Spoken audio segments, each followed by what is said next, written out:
بسم اللہ الرحمن الرحیم۔ السلام علیکم تمام ساتھیوں کا بہت بہت شکریہ۔ صبح ارلی مارننگ ہی پولیٹیکل حوالے سے ہوتا ہے 11 بجے پریس کانفرنس کرنا، تو آپ سب یہاں تشریف لائے پاکستان مسلم لیگ ہاؤس میں۔ پتہ ہے معیشت کے حوالے سے ظاہر سی بات ہے، پاکستان کے جو 22 کروڑ عوام ہیں ان کے لیے سب سے زیادہ جو اہمیت کی چیز ہے وہ معیشت ہے۔ مہنگائی ہے، بے روزگاری ہے، غربت ہے، اور کہاں پاکستان جا رہا ہے پچھلے پونے 3 سال میں، خاص طور پر جب سے پی ٹی آئی کی حکومت آئی ہے۔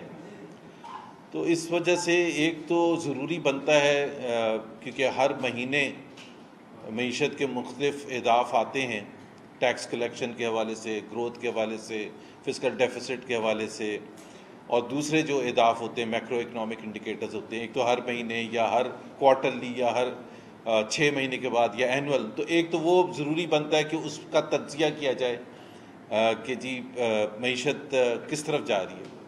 اور ایک اس لیے ضروری بنتا ہے اپوزیشن کے لیے، پاکستان مسلم لیگ نواز کے لیے، کیونکہ ہمارے جو حکومت ہے اس میں جو منسٹرز ہیں بشمول پرائم منسٹر صاحب کے، وہ کئی دفعہ ایسی باتیں کرتے ہیں کہ ہنسی بھی آتی ہے کہ عوام کی حالت دیکھیں تو وہ ایک طرف ہے، اور جو وہ بیٹھ کے بڑے بڑے محلوں میں اور دفتروں میں کلیم کر رہے ہیں اور ٹویٹس کر رہے ہیں وہ بالکل مختلف ایک صورتحال۔ ایسے نہیں لگتا کہ وہ پاکستان کے بارے میں بات کر رہے ہیں۔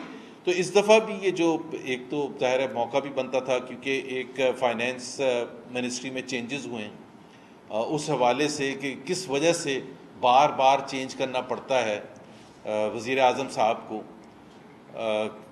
اپنی جو معاشی ٹیم ہے اس کو چینج کرنا پڑتا ہے، اس حوالے سے بھی بڑا امپورٹنٹ تھا۔ اور دوسری اہمیت تھی کہ جو نئے وزیر خزانہ جن کو ایڈیشنل چارج دیا گیا ہے حماد اظہر صاحب کو، انہوں نے بھی بڑے بڑے دعوے کر دیے ہیں معیشت کے حوالے سے کہ وہ زبردست معیشت چلتی ہے۔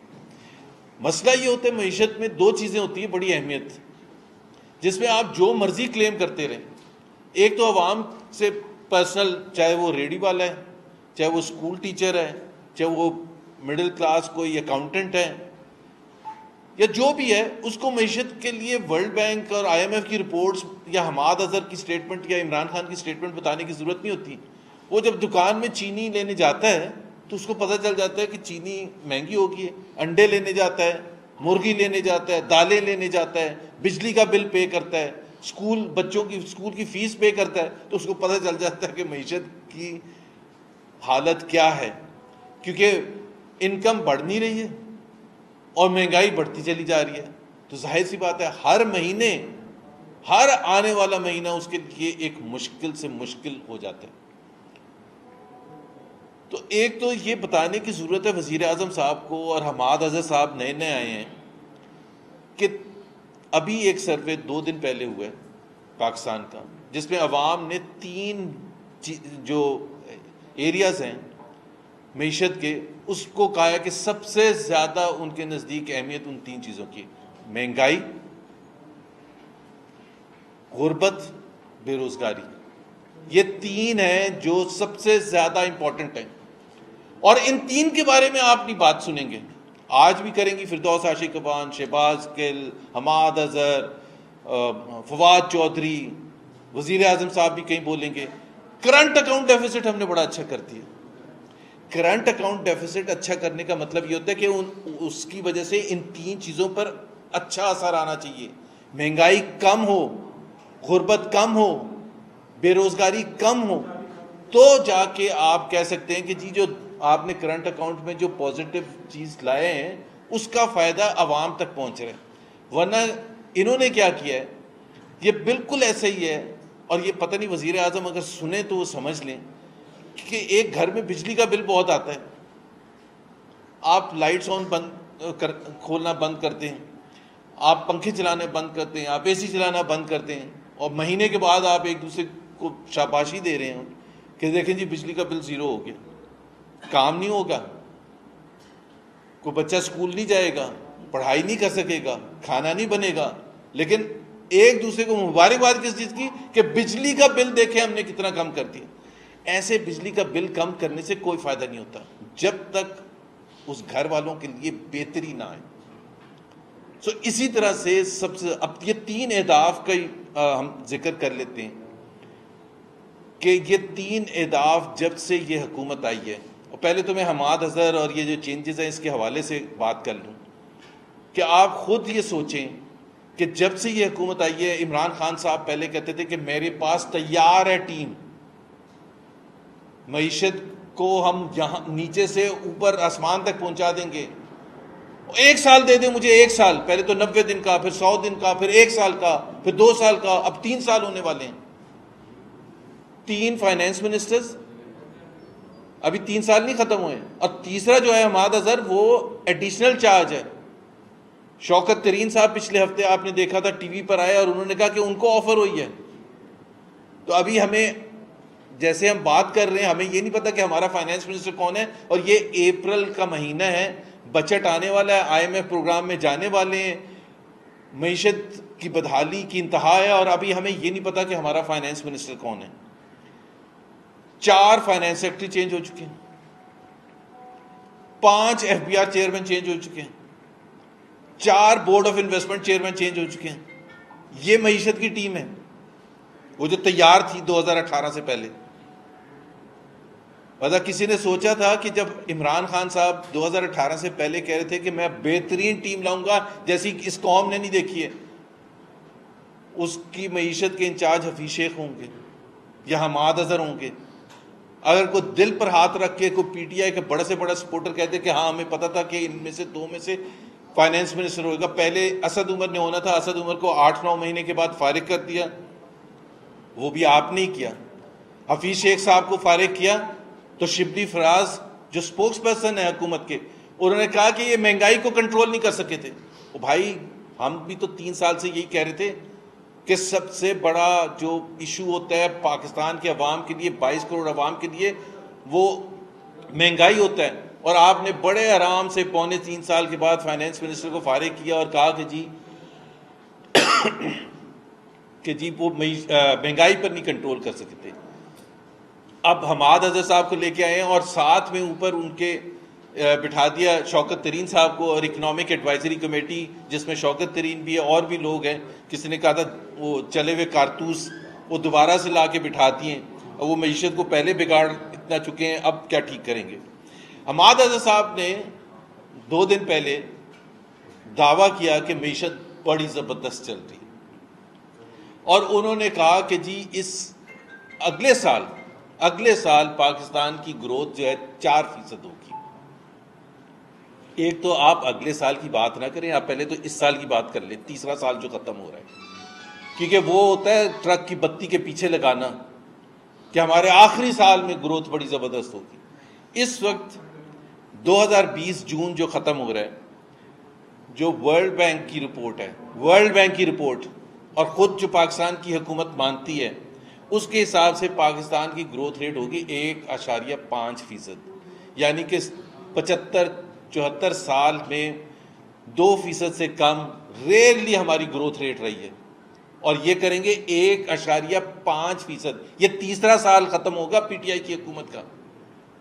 یہ ابھی آئے نہیں ہے، پہلے سال تھی 1.9%، کہاں سے 1.9% آئی تھی؟ 5.8% جہاں ہم چھوڑ کے گئے تھے. دوسرے سال مائنس میں جو ابھی 2020 جون گزرا ہے، اس سال 1.5%. ابھی میں آپ سے یہ پوچھتا ہوں کہ پاکستان کی 1.5 کووڈ ریزن دیتے نا، اب تیسرے سال تو اور کوئی ریزن نہیں دیتے.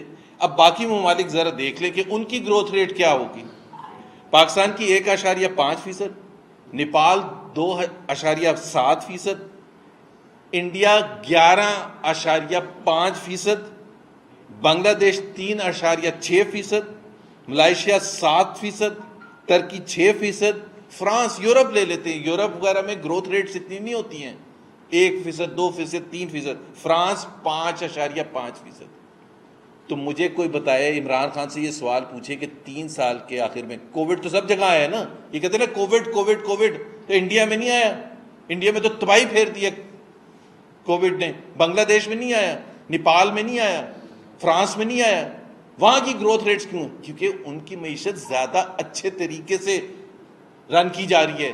یہاں ہماری معیشت رن کرنے کے لیے وزیر اعظم عمران خان صاحب بیٹھے ہوئے ہیں، اور انہوں نے جو ٹیم کا حشر نشر کیا ہے، ایک تو ٹیم تھی ہی نہیں پہلے، کوئی تھا ہی نہیں پہلے. حفیظ شیخ کے پاس کیوں گئے تھے؟ ٹیم تھی ہی نہیں. ایک اسد عمر کو جب جیسے ہی فارغ کیا تو ان کے پاس کوئی تھا ہی نہیں، اور پہلے کہتے تھے 200 ہمارے پاس ایکسپرٹس بیٹھے ہیں معیشت کے. تو سوال میرا یہ ہے کہ گروتھ ریٹ پاکستان کا کیوں 1.5% ہوگا، اور اگلے سال ورلڈ بینک کہہ رہا ہے 2%، حماد اظہر صاحب کہہ رہے ہیں اگلے سال 4% ہوگا. بھائی آپ کس بیسس پر، کون سی بنیاد پر؟ صرف جس طرح میں نے کہا کہ ٹرک کے پیچھے آپ نے لگا دیا ہے کہ جی 4% ہوگا اگلے سال. مہنگائی پورے خطے میں ڈبل سے زیادہ ہے. مجھے بتا دے کوئی وجہ بتا دے کہ پورے، یہ تیسرے سال کے اینڈ ہو رہا ہے، یہ پہلا سال نہیں ہے کہ جی وہ پچھلی حکومتیں کر کے چلی گئی تھی. پورے خطے میں ڈبل سے زیادہ مہنگائی ہے. کس پر اثر ہو رہا ہے؟ غریب لوگوں پر، لوور مڈل کلاس پر، مڈل کلاس پر. تباہ برباد کر دیے. اس اتنی نیچے گروتھ کے ساتھ اتنی مہنگائی، اس سے زیادہ لیتھل کمبینیشن نہیں ہو سکتا. دوسرا جو بڑا ایشو جو پاکستان کے عوام کے مطابق مہنگائی کے علاوہ غربت میں آپ یہ دیکھیں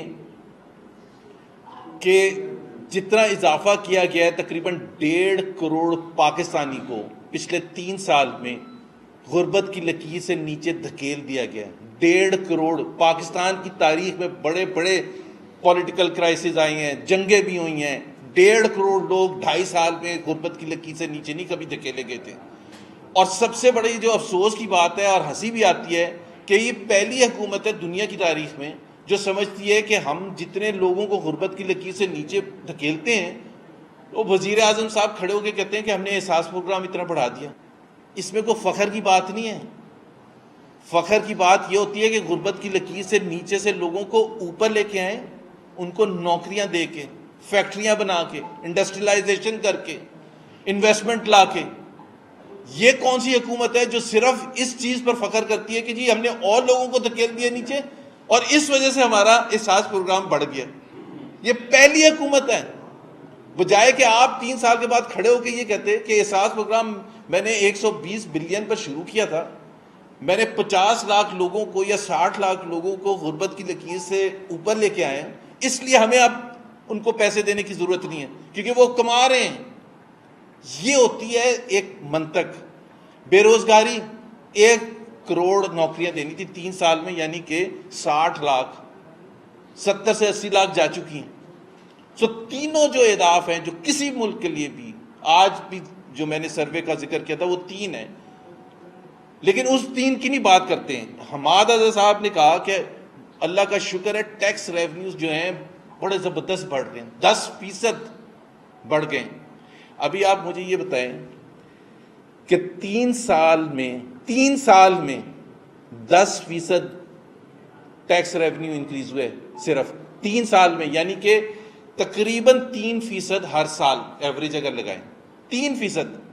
انفلیشن کتنی رہی ہے؟ Double digit.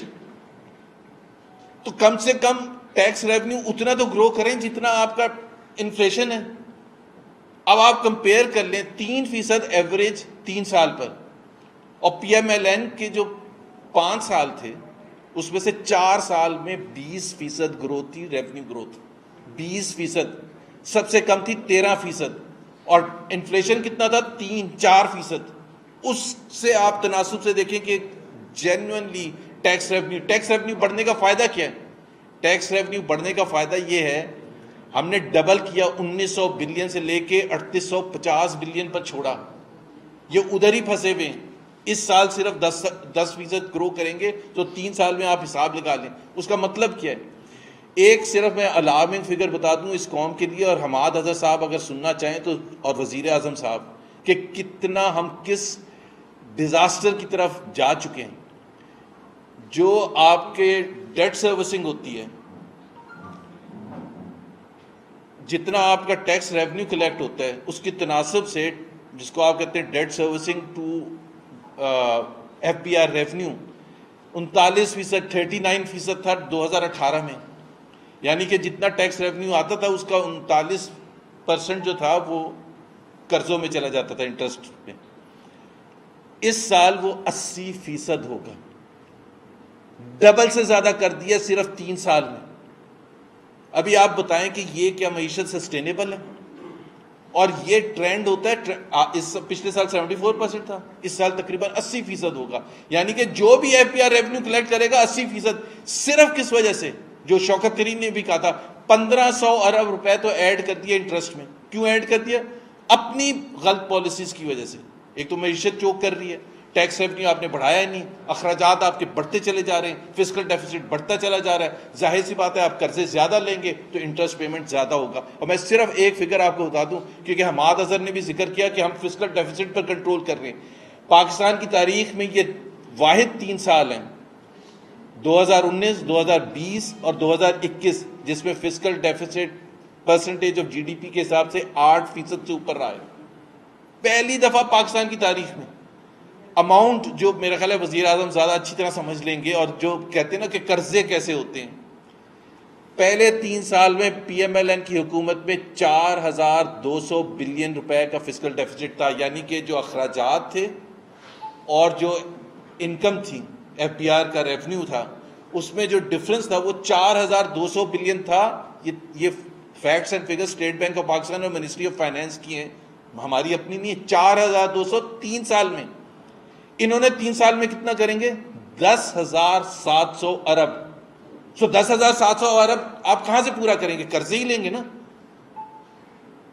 10,700 ارب کمپیئر کریں 4,200 ارب سے، تو بیڑا غرق کر دیا ہے۔ شوکت ترین نے بھی ایگزیکٹ جو الفاظ استعمال کیے تھے کہ حکومت نے اچھا اپنی پالیسی، پہلے آپ نے انٹرسٹ ریٹس ڈبل سے زیادہ کر دیے، پھر کہتے ہیں قرضے اس وجہ سے بڑھ گئے کہ انٹرسٹ ریٹ بڑھا دیا۔ بھائی تو آپ ہی کا فیصلہ تھا نا، غلط فیصلے آپ کریں اور بوجھ اٹھانا پڑے پاکستانی قوم کو۔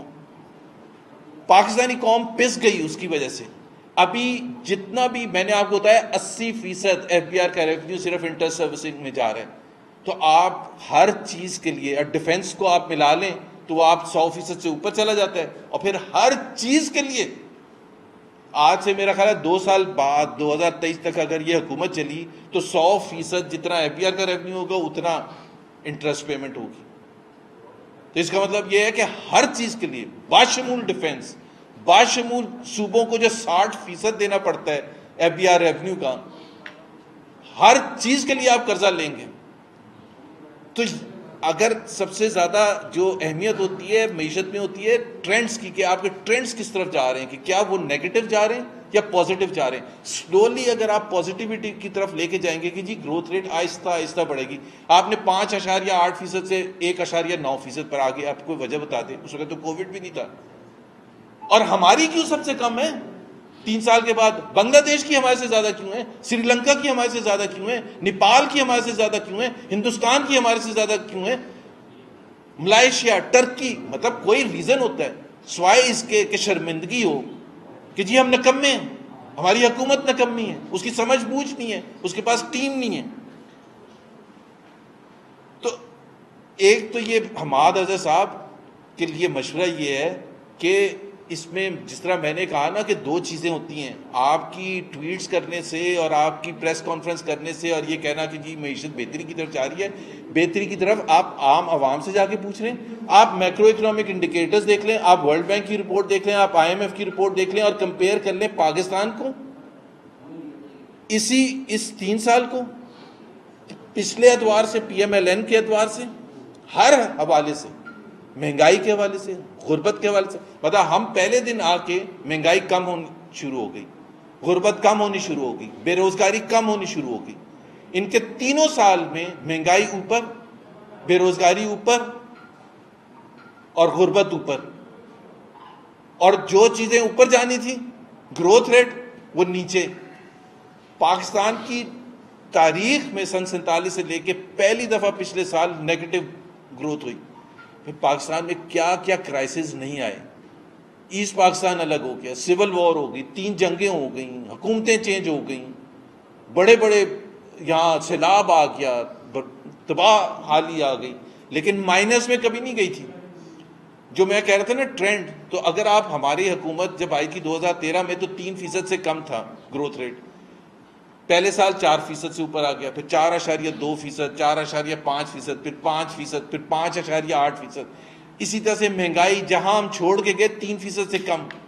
اب یہ ایک ماحول ہے جس میں پاکستانی عوام نے فیصلہ کرنا ہے کہ کیا جو حکومت ہے، کیا اس میں 3 سال کیا کم عرصہ ہوتا ہے جس کو ٹیسٹ کرنے کے لیے کبھی یہ ریزن فیلئر کا، کبھی دوسرا ریزن فیلئر کا، کبھی کرونا فیلئر کہا جاتا ہے، کبھی کہتے ہیں کہ جی مجھے تو ٹیم بھی نہیں اچھی ملی، مجھے تو بیوروکریسی بھی نہیں اچھی ملی. ابھی سال سے زیادہ ہو گیا چینی کا کرائسس ہے، سال سے زیادہ. کرائسس کیا ہے پاکستانی عوام کے لیے؟ کرائسس کیا ہے چینی کا؟ مہنگی ملتی ہے. بس 55 روپے کی چھوڑ کے گئے تھے، 110 115 تک پہنچ گئی. کمیشن بن گیا ہے، انویسٹیگیشن ہو گئی، FIR کٹ گئی.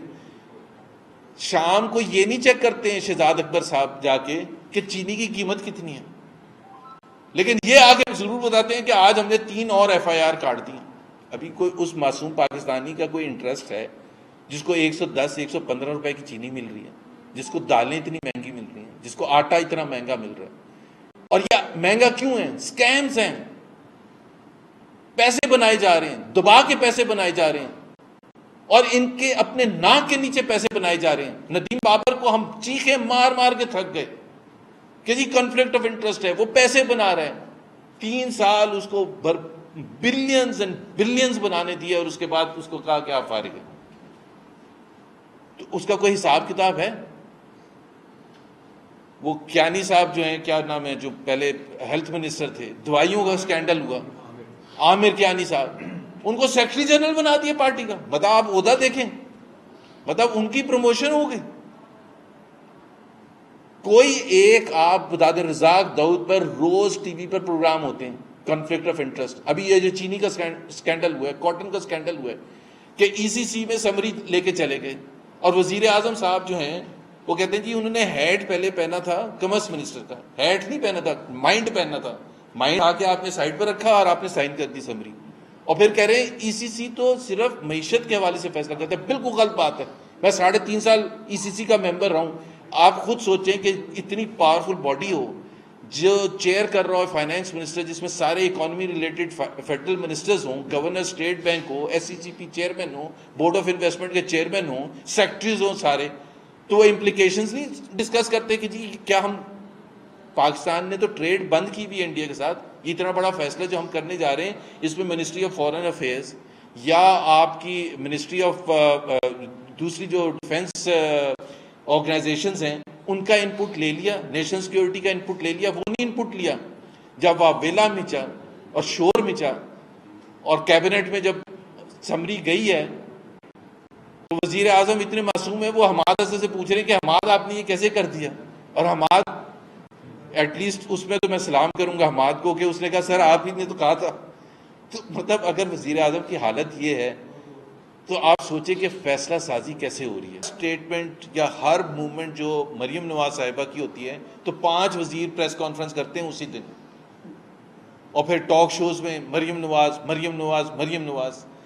تو ہمارے لیے تو ہمیں تسلی اس چیز سے ہوتی ہے کہ سب سے زیادہ خوف ان کو ہے مریم نواز سے، اور وہ ریفلیکٹ ہوتا ہے. لیکن آپ کے لیے میں بتا دوں کہ وہ کہیں بھی نہیں جا رہی. وہ انہوں نے بڑا کلیئرلی کہا ہے جب تک اس حکومت کو نہیں نکالیں گی. اب اللہ کرے جلد سے جلد یہ حکومت چلی جائے. اچھا یہ بتائیں کہ پیپلز پارٹی سے معاملات اب تک کہاں پہنچے ہوئے ہیں، کیا پوزیشن ہے؟ دونوں اپنے اپنے موقف پہ قائم ہیں. اب پیپلز پارٹی بھی کوئی چارج شیٹ تیار کر رہی ہے آپ کے خلاف.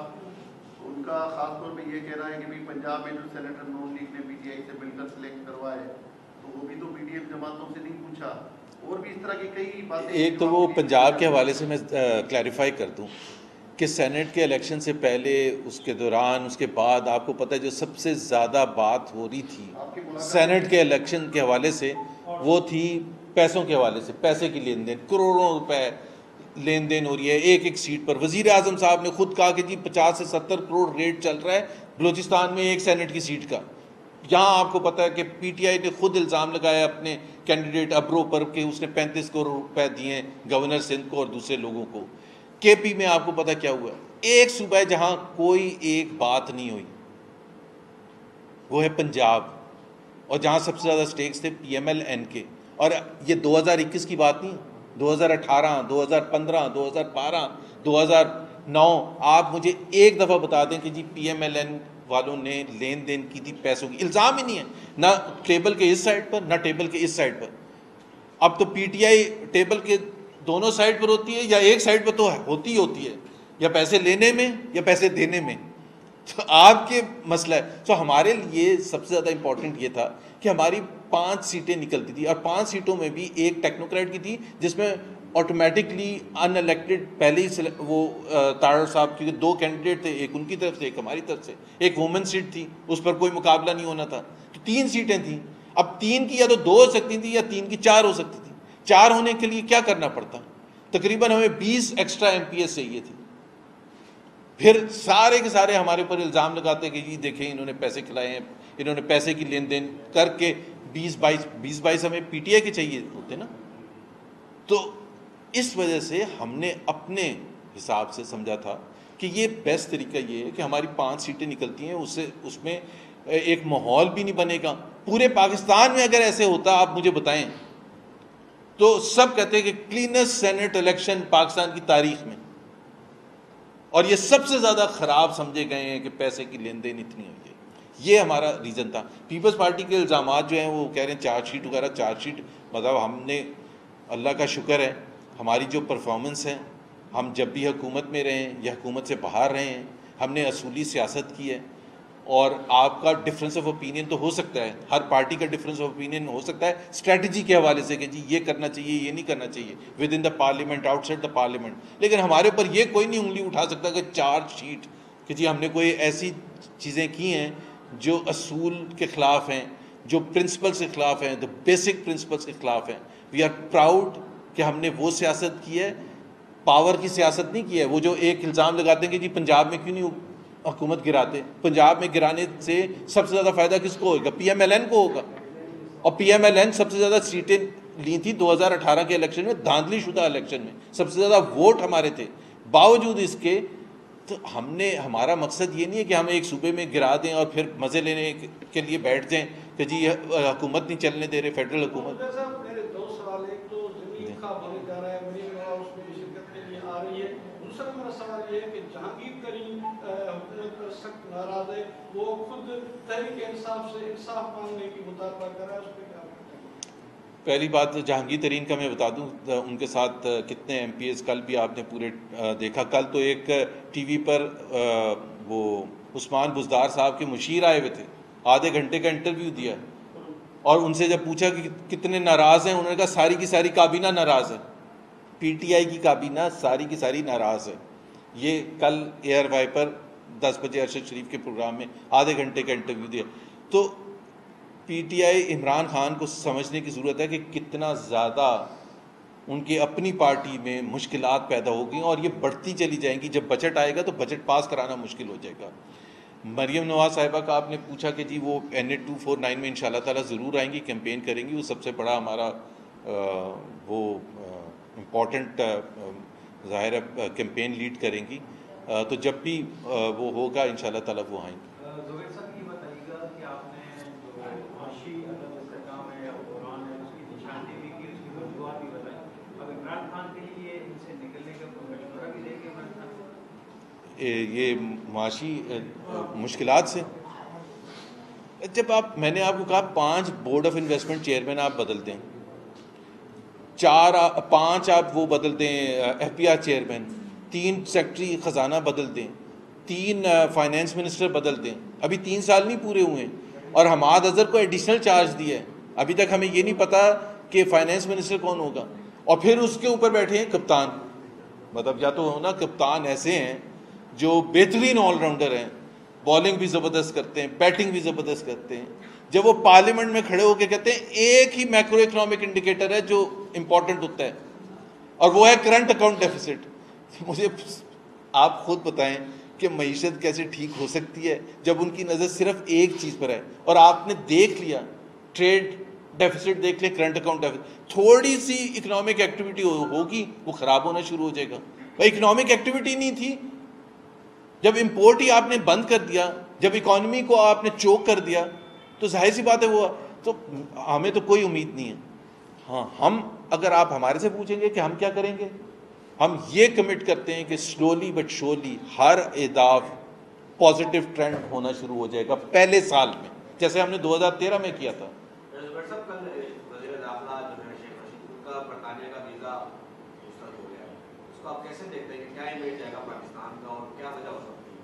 پاکستان کا امیج آپ یہ دیکھ لیں نا, جب ورلڈ بینک کی رپورٹ کہیں بھی میکسیکو میں, ارجنٹینا میں, یو ایس اے میں, برطانیہ میں, انڈیا میں بیٹھ کے کوئی بھی دیکھے گا تو آپ کا امیج تو بالکل تباہ برباد ہو جائے گا, جس کو سمجھ ہی نہیں آئے گی کہ پاکستان جس خطے میں ہے اس خطے میں ہر ملک جو ہے پاکستان سے ڈبل سے زیادہ ترقی کر رہا ہے.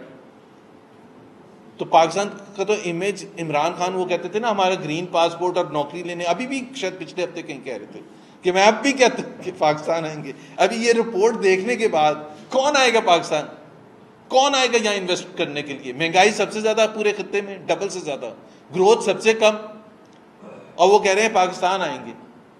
تو پاکستان کا امیج چاہے کسی کا ویزا ایکسیپٹ ہو یا ریجیکٹ ہو, میرا خیال ہے وہ تو ایک وہ بھی بہت بڑی بات ہے, لیکن اصل چیز یہ ہے کہ معیشت کے حوالے سے ہر دنیا کی آرگنائزیشن ہو یا ایکسپرٹ ہو اس کو پتہ کہ کتنی خراب حالت ہے. یوٹیوب پر گوگلی ٹی وی دیکھنے کے لیے youtube.com کی سرچ بار میں گوگلی ٹی وی ٹائپ کریں. گوگلی ٹی وی کے پیج پر سرخ رنگ کے سبسکرپشن والے بٹن پر کلک کرنا نہ بھولیے. یوٹیوب پر اپلوڈ ہونے والی ویڈیو سے باخبر رہنے کے لیے بیل آئیکن پر کلک کیجیے. آپ کو ہر نئی آنے والی ویڈیو کے بارے میں نوٹیفیکیشن موصول ہو جائے گا.